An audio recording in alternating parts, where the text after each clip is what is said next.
million to support veterans with mental health needs.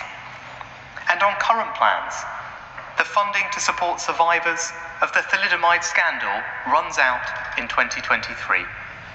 They deserve better than to have constant uncertainty about the future costs of their care. So not only will I extend this funding with an initial down payment of around £40 million, I am today announcing a lifetime commitment guaranteeing funding forever. And let me thank the Thalidomide Trust and the Honourable Member for North Dorset for their leadership on this important issue. As well as supporting people's jobs, incomes, the lowest paid and most vulnerable, this budget also protects businesses. We've been providing businesses with direct cash grants through the recent restrictions. These grants come to an end in March. I can announce today that we will provide a new restart grant in April to help businesses reopen and get going again. Non-essential retail businesses will open first, so they will receive grants of up to £6,000 per premises.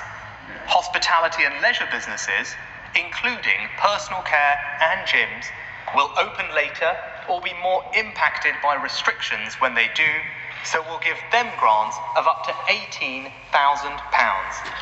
That's £5 billion of new grants, on top of the £20 billion we've already provided, taking our direct total cash support to business to £25 billion. And I pay tribute to my right honourable friend, the member for Romsey and Southampton North, for highlighting the particular needs of the personal care sector.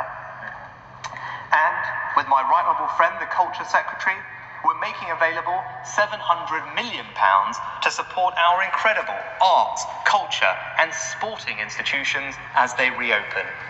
Backing the UK and Ireland's joint 2030 World Cup bid, launching a new approach to apprenticeships in the creative industries, and extending our £500 million film and TV production restart scheme.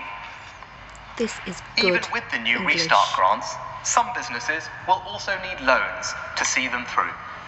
As the Bounce Back Loan and CBILS programs come to an end, we're introducing a new recovery loan scheme to take their place.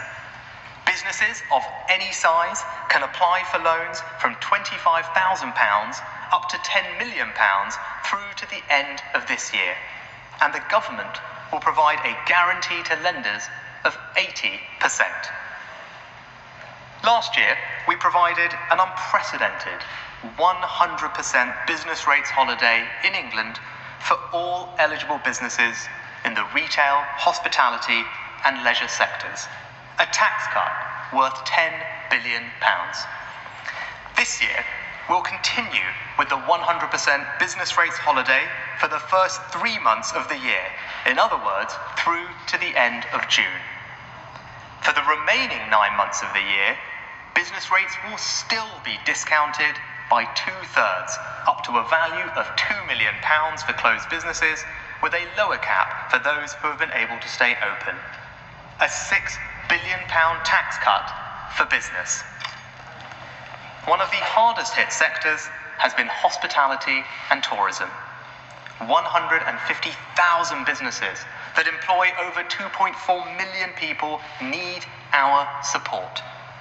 To protect those jobs, I can confirm that the 5% reduced rate of VAT will be extended for 6 months to the 30th of September.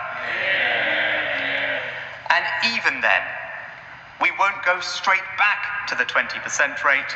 We'll have an interim rate of 12.5% for another 6 months, not returning to the standard rate until April of next year. In total, we're cutting VAT next year by almost £5 billion.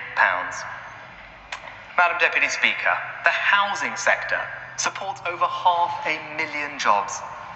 The cut in stamp duty I announced last summer has helped hundreds of thousands. Hi, Mima here. You see, you need to listen to public speakers like this. This is Mr. Rishi Sunak, our Chancellor. He is of Indian origin, just like myself. Now, you guys want to speak good English, then learn from good native speakers like Mr. Sunak, like lots of other people that there are out there. Stop learning from places or people where you stand the risk of inheriting their mistakes. So any mistakes they make in their speech or vocabulary, you guys are inheriting them all. So learn from the best. Back to Mr. Sunak. Now, I wasn't expecting this, so this is just last minute recording. People buy a home and supported the economy at a critical time. But due to the sheer volume of transactions we're seeing, many new purchases won't complete in time for the end of March. So I can announce today the £500,000 nil rate ban will not end on the 31st of March, it will end on the 30th of June.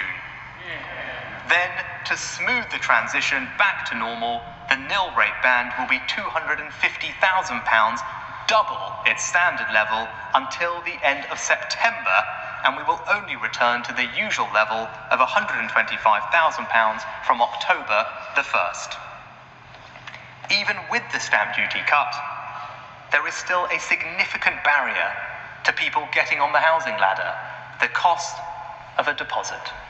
So I'm announcing today a new policy to stand behind home buyers, a mortgage guarantee. Lenders who provide mortgages to home buyers who can only afford a 5% deposit will benefit from a government guarantee on those mortgages. You see, this is Mr. Sunak, and he has looked after the British public very, very well.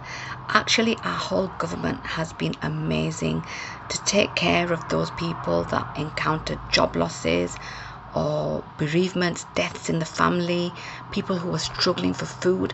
The British government really looked after us. So, my friends in India, I would like you guys to watch public speakers like this to improve your English. I want you to take note, there are no fancy big words. Fancy big words don't impress British people. Clear communication, correct sentence structure, and voice modulation. Do you see how his voice is not monotonal? So I hope some of you, well, the smart ones amongst you, will actually appreciate this video and use it as a learning tool. Okay, it's bye from me because I'm pretty busy recently. Take care. Bye.